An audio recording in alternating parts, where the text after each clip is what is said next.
Well, DJ Switch is now in hiding, but is bravely joining us to speak about what happened that night and what has happened since. And we thank you for doing that. The videos that you posted have made you a target, and there are claims that the Nigerian Army has been trailing you, threatening your life and forcing you to flee the country. The Army has denied those claims, saying, and I quote, "There are bigger fish to fry," end quote. Tell us what you saw that night and what is going on now.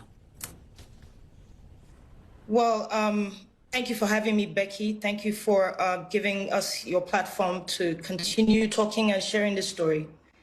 What I experienced that day was the worst experience in my life.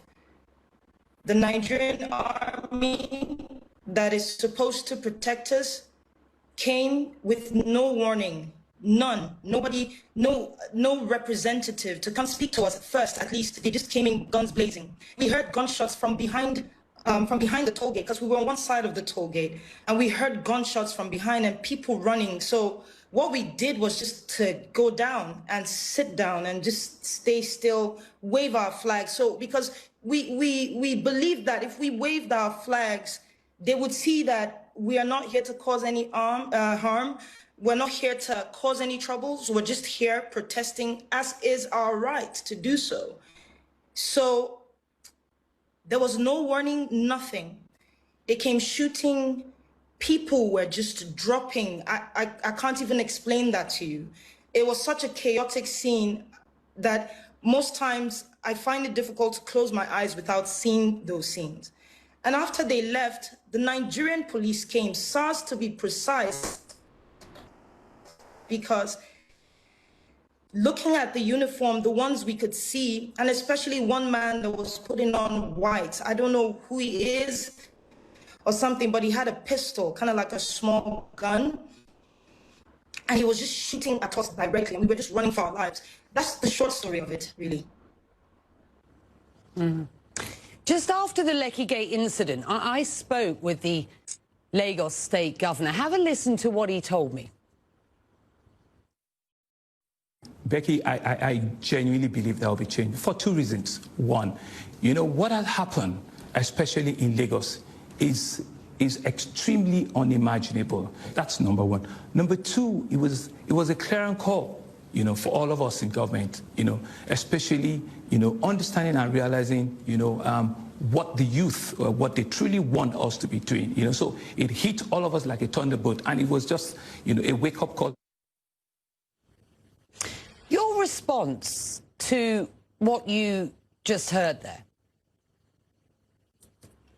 With no due respect, I actually challenge the governor of Lagos State to just say the truth. They know the truth. It's been out there, they're conflicting stories with each other. Nigerians have died. This is not a time to play games. Families are looking for their loved ones. To be honest with you, with regards to me, I don't know how to feel, because in one hand, I'm grateful I'm alive today. In the other hand, I don't know if I should say I'm lucky. It's almost like I'm saying the others were not lucky. It is time that we own up to the things that we're supposed to own up to. The governor has a responsibility to the citizens of Lagos State, and he should say the truth. Nigeria's president on Tuesday vowed to prevent a repeat of what have been these wider anti-police brutality protests through dialogue and through listening, he says, to all stakeholders. I just wonder, how do his comments make you feel? To be honest, Becky, at this point, I do not hold what the president of the Federal Republic of Nigeria says to any, I can't hold it to heart. Nigeria is a dictatorship with a democratic face.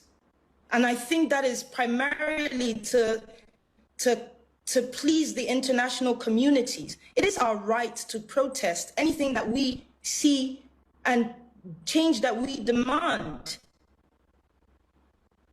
The Nigerian government has used force from the beginning, starting with trying to infiltrate a peaceful protest with thugs.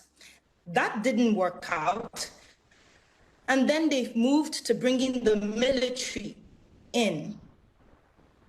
So the same government that says that they had banned SARS, and this is going for 4 to 5 years now, they keep banning the same SARS, is saying that he wants to have a dialogue. The president hasn't even come out once to address the shooting at the toll gate. So no, Becky, I do not take his word to heart. We need action, we need change, and most importantly, we need accountability.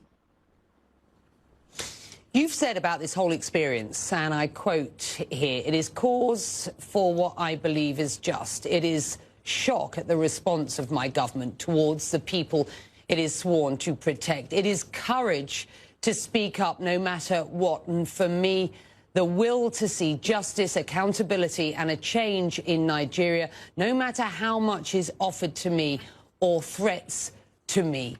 Do you believe that change will come? And how long do you think you will need to stay in hiding for? To be honest, I will start with the fact that the will is there. This generation, as we like to call ourselves, we call ourselves Sorosoke. That means speak up. Unlike the past, where they've oppressed our parents, they've misinformed our parents because we didn't have social media back then. They owned the media houses, they owned the newspapers. But this is a different generation. And that goes to the end where I said that I believe strongly that Nigeria will change. It's not a sprint, it's a marathon. And now the Nigerian people, especially this generation, they are speaking up. The shock for me was to see that for the first time, something that gave me such belief. I never thought I would see Nigerians come together with the same voice and speak in one voice, demanding change, demanding an end to police brutality. I never thought that our government, first time they're seeing this, would respond in the action with which they did. Seizing the passport of Mo, for example, arresting Eroms, chasing people out of town and literally out of the country. I believe that the fact that I have been given a second chance at this life, I don't know what will happen to me. I don't know what will happen to my career. All my bookings, everything is gone. I don't know. But what I do know is this. The fact that I have this chance, I will use this opportunity to tell the story. No matter the length, no matter the breadth, I would use the opportunity to tell the story. My hope is to go back home. I don't want to run anywhere. People think that I have sought some sort of asylum. That is not a fact. But you can't chase down everything. Those things are not important. I want to be able to go home, but I want to make sure that I've gotten my story out and the story of other witnesses out under oath. And then when I'm done, I go home. If they want to pick me up at that point, there's nothing to try and silence me for anymore. So if they still want to pick me up, no problem.